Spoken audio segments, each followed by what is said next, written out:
So I really appreciate everybody that's been following along with the Lumix S1ll I saga that I've had going on. Been testing it out, doing a lot of videos on it. Really interested in that camera, and it's been really fun to try out. But I decided this morning that I was going to be returning that camera this coming week. I'll probably repost the video about the noise levels between it and the ZV-E1, just because I don't think I did it exactly right. Like, I've never done anything like that before, and I think I want to adjust that video just a little bit and repost it probably on Monday or so, just to give you some idea of what the noise levels look like in each of the cameras.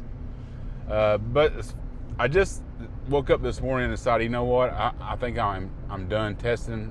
I'm just going to return it. And there's a few reasons why, and I think I'll take you through those reasons, and you can let me know if I'm an idiot or not. The number one thing is tonight I have a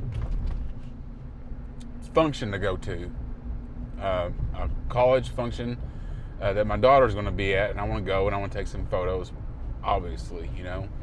Well, I got to thinking about what camera I'm going to take. The S1ll I wasn't even on my radar. Like, I got to thinking about it. I was like, I'm not taking that camera. There's no way I'm taking that big pro style camera. It wouldn't be appropriate to take that camera, or the A1ll for that matter. So those two cameras were out.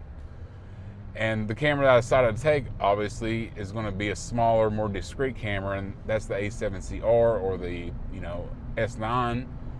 That's what I will take with me, and that's just kind of where I'm at right now in my photography journey.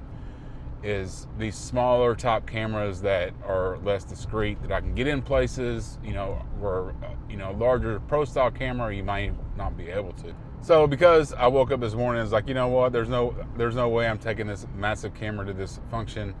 That was strike number one. And then strike number two for me is the S9 itself, which I already own. Let's just say that the S9 is 65% of the camera the S1ll is, and I think that would be a fair estimate. The additional 35% that the S1ll has to offer is really not that big a deal to me. It's more video specs and video stuff, the stuff that I'll never use, I'm not interested in. Yes, I wish the S9 had a viewfinder, 100%, but the extra 35% is not worth a whole nother camera and the expense of a whole new camera that I potentially am not going to use at all. So the S9 itself is a limiting factor of why I'm sending back the S1ll. And also another reason is I want to give this camera a fair shake, and all the lenses I have is that 20 to 60 lens, which is a decent lens, don't get me wrong, but it's not that great, it's okay. I was sitting down, I was like, you know what, that 24 to 60 would be a good lens to have. That'd be a pretty good lens to have for this and cover most of my bases. Put that on there, put a new ND filter on, because I don't have the filter size. I don't have a filter in that thread size on hand, so I had to get a new filter, blah blah blah, all this and that. Next thing I know, it's another grand, So by the time you add the camera and the tax, and then another grand for a new lens and filter, and then the tax on that, I'll let you add that up in your head, what I'm getting into. And to me, that camera is just not worth it. Specifically when I have the A1 Mark II, which is a ridiculously priced camera. However, I already have all the lenses for it. I have every lens I could possibly ever need shooting in the Sony system already. I have full frame lenses. I have APS-C lenses in Sony. I have wildlife lenses, portrait lenses, everyday zoom, small zoom. I have it. Like I say, I've been with the system for a long time, and after so long, you kind of start to acquire a bunch of stuff. So I have all the lenses I could ever need in the Sony system already.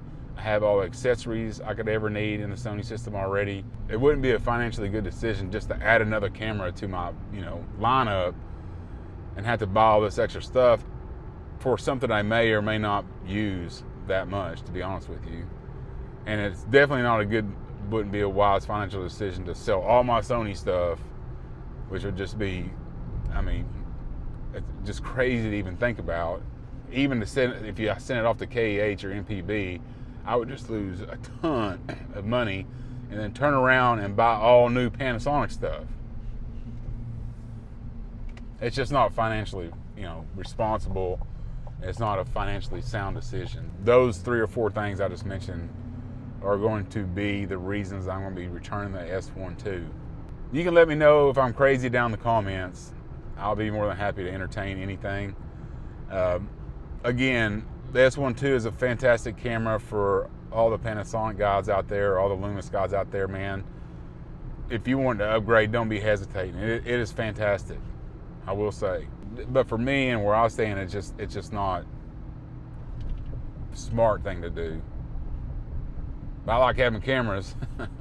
I like playing with them, but when you get up into that range of money, it's a significant investment. And if it's just going to sit there, if I'm not going to take it to here, there, and everywhere, it's just not that smart. Let me know in the comments what you think. Smart, dumb, I don't know, but I think that's what I'm going to be doing. Appreciate you watching. We'll catch you on the next one.